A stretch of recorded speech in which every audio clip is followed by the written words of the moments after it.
بسم اللہ الرحمن الرحیم۔ السلام علیکم ورحمۃ اللہ وبرکاتہ۔ بسم اللہ الرحمن الرحیم۔ عزیز طلبہ کرام، کیسے ہیں آپ سب؟ خیر و عافیت سے ہیں؟ ہدایہ اول کا سبق نمبر 4 ہے، اور اس سبق میں ہم انشاءاللہ کتاب کو شروع کر رہے ہیں، اور سبق نمبر 4 میں ہم خطبہ کتاب جو صاحب ہدایہ نے کتاب الطہارت کو شروع کرنے سے پہلے ارشاد فرمایا ہے اور وہاں پہ اس کو مرتب فرمایا ہے، اور اس کے اندر انہوں نے فقہ کی اہمیت، فضائل ذکر فرمائے، اور ساتھ ہی ہدایہ کے مرتب کرنے کی وجہ اور ہدایہ کو کفایت المنتہی سے مختصر کرنے کی جو وجہ ہے اس کو بھی ذکر فرمایا ہے، اور دعاؤں کا اہتمام فرما کر باقاعدہ وہ کتاب کو شروع کیا ہے۔ تو یہ خطبہ کتاب آج ہم اس کو سمجھتے ہیں، اور اس کے اندر ذرا الفاظ اور عبارتیں وہ تھوڑی سی پیچیدہ ہیں، چونکہ ایک بہترین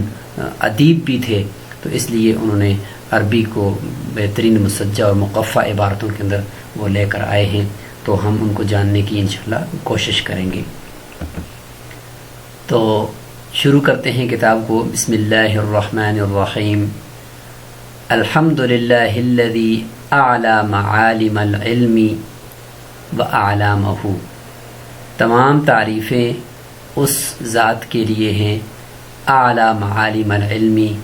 جس نے علم کے نشانات اور جھنڈے، واعلامہ جھنڈے، ان کو بلند فرمایا، علم کے نشانات اور ان کے جھنڈوں کو بلند فرمایا۔ وَأَظْهَرَ شَعَائِرَ الشَّرْعِ وَأَحْكَامَهُ، اور شریعت کی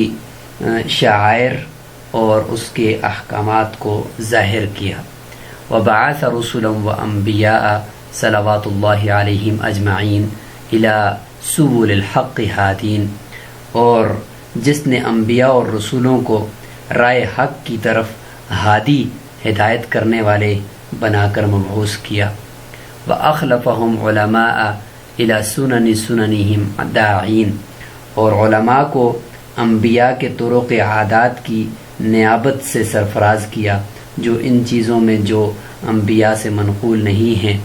إِلَى يَسْلُكُونَ فِيمَا لَمْ يُؤْثَرْ عَنْهُمْ مَسْلَكَ الْاجْتِهَادِ،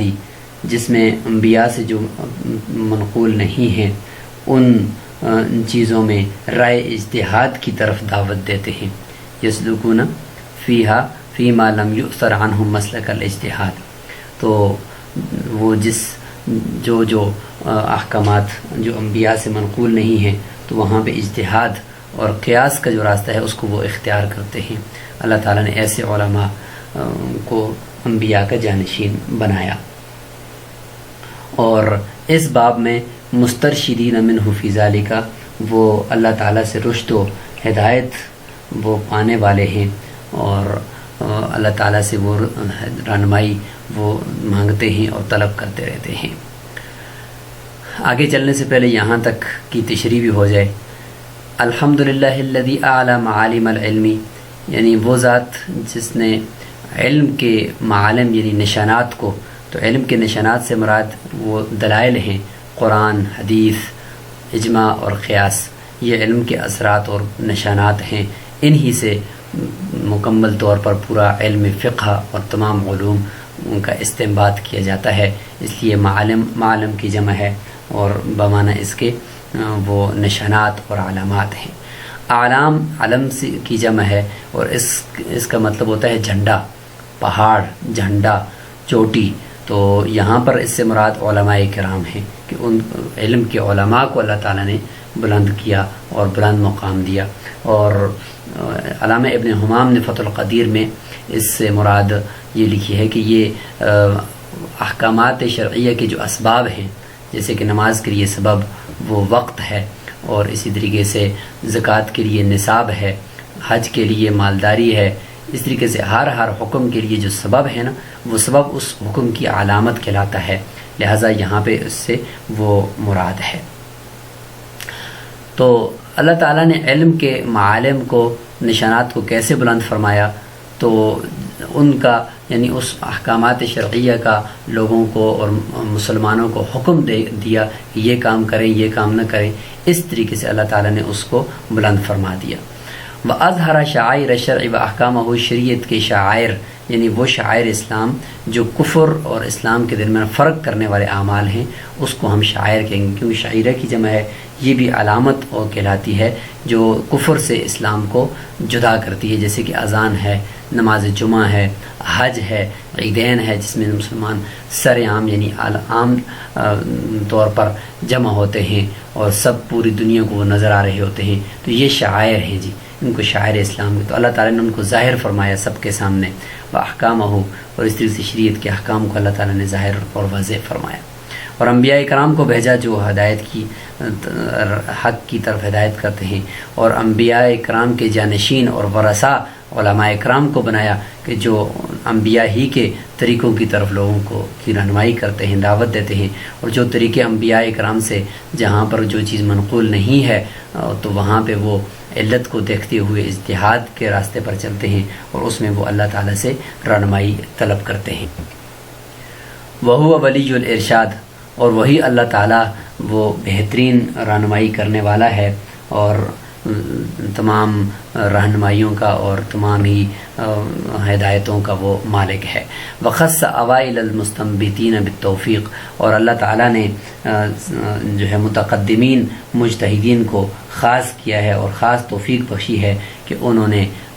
وہ حتی وضعوا مسائل من کل جلی و دقیق، کہ انہوں نے ہر قسم کے جلی اور دقیق مسائل کو مدون کیا،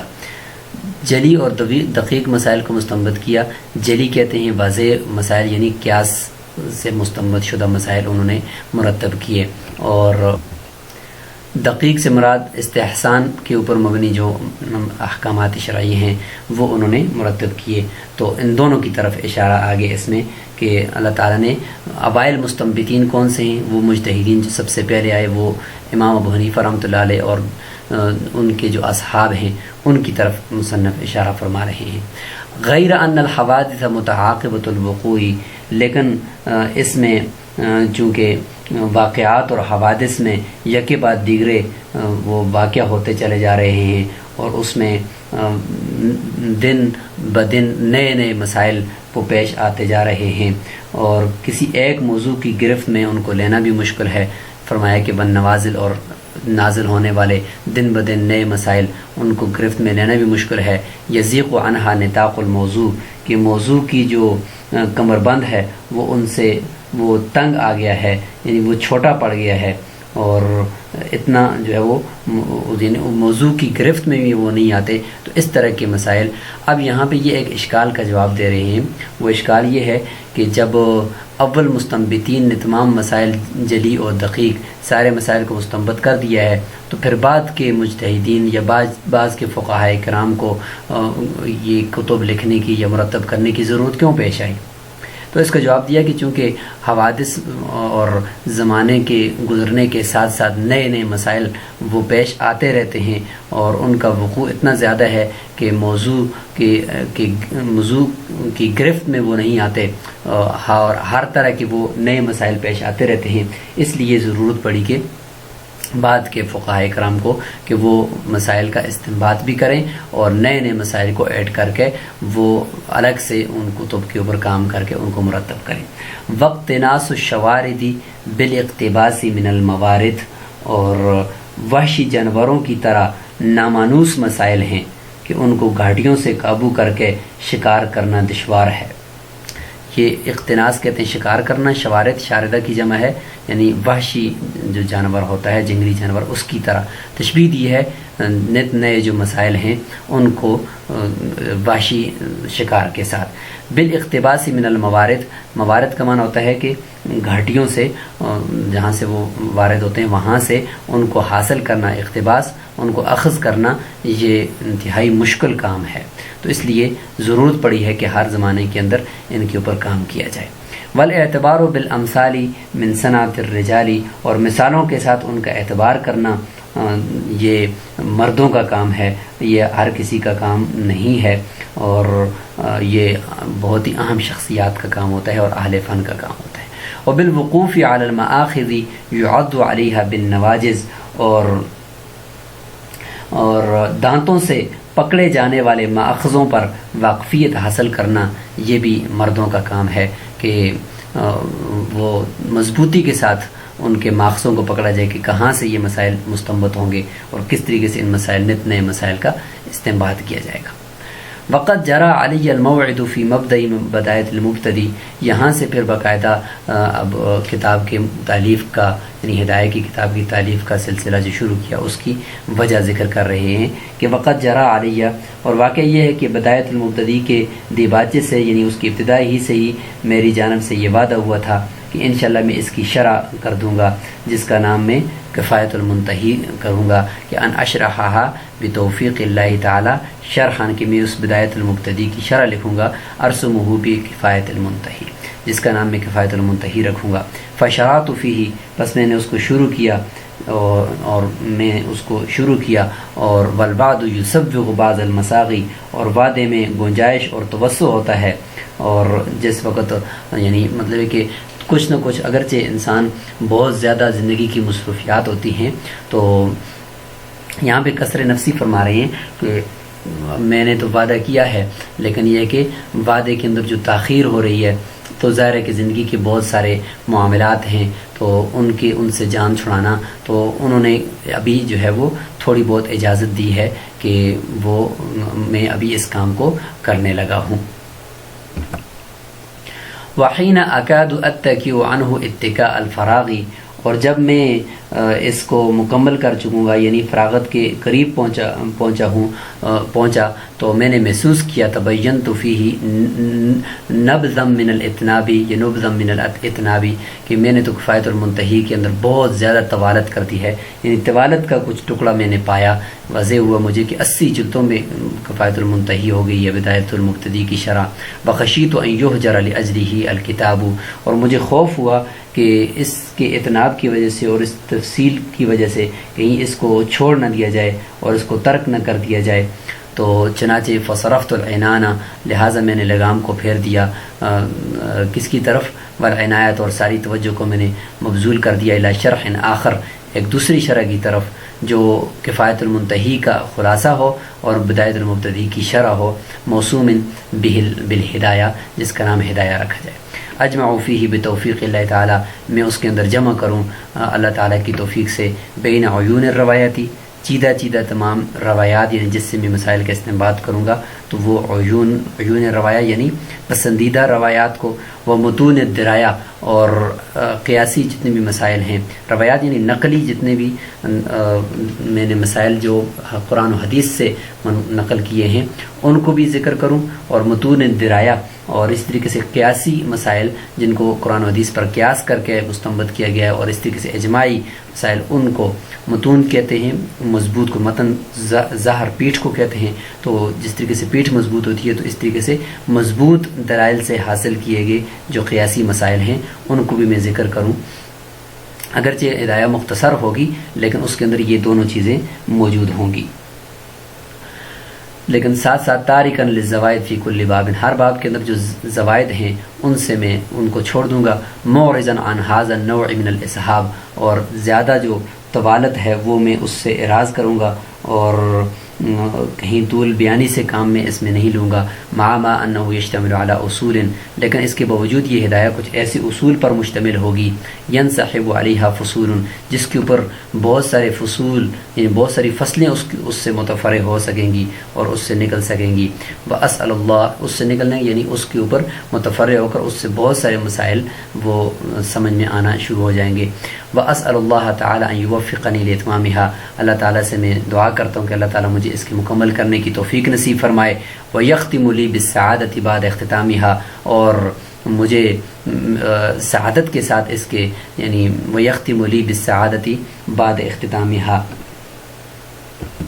کہ یعنی میرا خاتمہ فرمائے اللہ تعالیٰ سعادت کے ساتھ، کب؟ بعد اختتامیہ اس کتاب کو مکمل کرنے کے بعد، یعنی اللہ تعالیٰ مجھے اتنی زندگی دے دے کہ میں اس کتاب کو مکمل کر پاؤں، ہدایہ کو مکمل کر پاؤں، تو چنانچہ اس کے 7 یا 8 سال کے بعد آپ کی پھر وفات ہوئی جب یہ کتاب مکمل ہو گئی تھی۔ حتیٰ ان من سمت ہمتہ الی مزید الوقوفی، پس اگر جس کی زیادہ ہمت ہوئی،